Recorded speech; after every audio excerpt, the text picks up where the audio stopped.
Camarego me dit, se tartiner les matchs tous les jours doit être long, fais-tu autre chose à côté, les regardes-tu avec des amis? Je regarde les matchs assez rarement avec des amis, parce que pour moi le football c'est un peu comme la branlette, c'est un peu un plaisir solitaire. Je regarde les matchs du PSG en Ligue des Champions avec des amis parce que en fait Mélissa a sympathisé avec un groupe d'hommes, et oui. On va du coup voir les matchs chez quelqu'un, tous les matchs. C'est Mélissa qui fait la cuisine pour tout le monde. Et c'est vrai que ça fait alors très franchement, ils sont plus en train de bouffer et moi de regarder les matchs, mais voilà.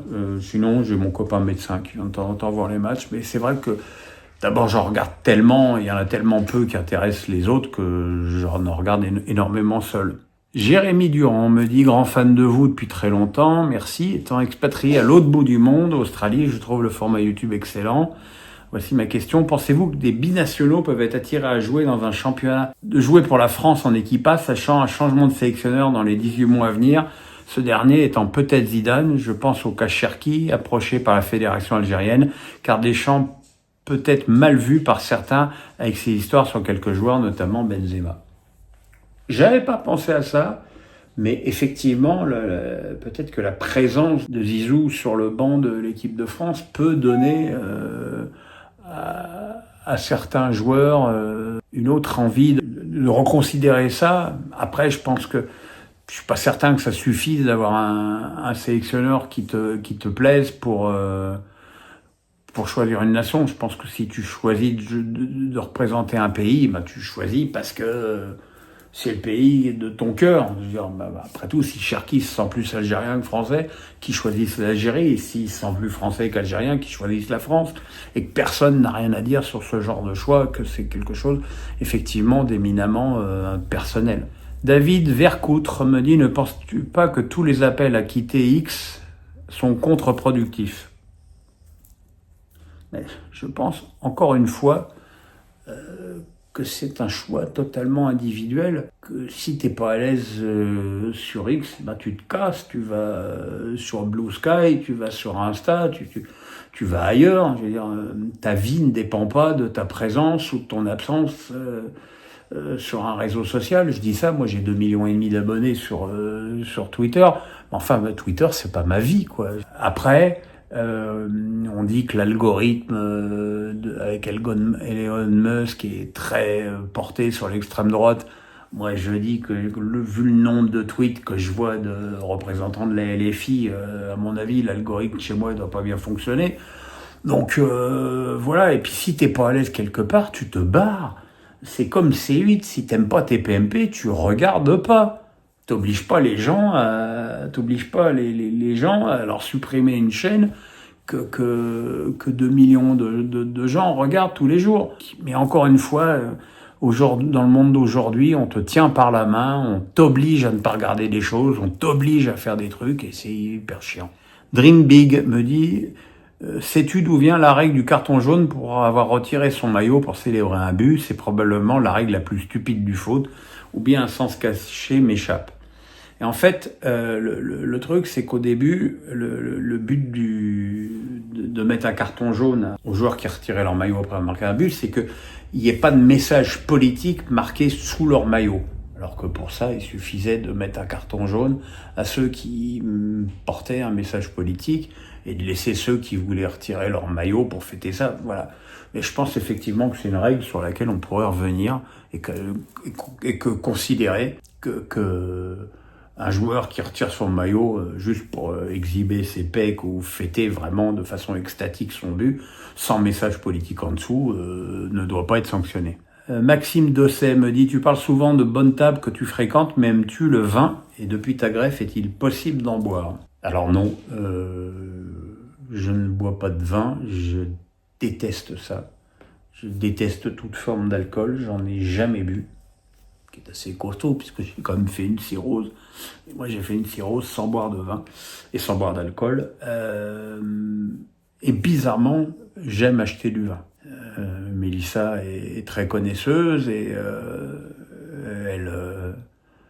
Et voilà, quand on va dans des grands restaurants, je prends en photo les bouteilles de vin et j'en commande. Et j'aime bien avoir une belle cave chez moi et bien recevoir mes avis. J'adore sentir le vin, mais boire, non, berk. Kevin Piotrowski me dit: j'étais à Geoffroy Guichard cet après-midi et quelle tristesse devant ces copes vides.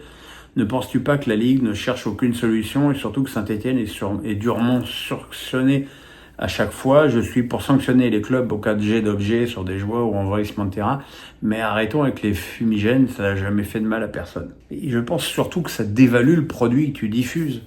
C'est vrai que c'était extrêmement pénible de voir Saint-Étienne-Nantes, déjà que c'était pas le match du siècle. Et tu te retrouves avec 2 tribunes vides derrière les buts, et évidemment, ça donne un côté un peu morbide au match.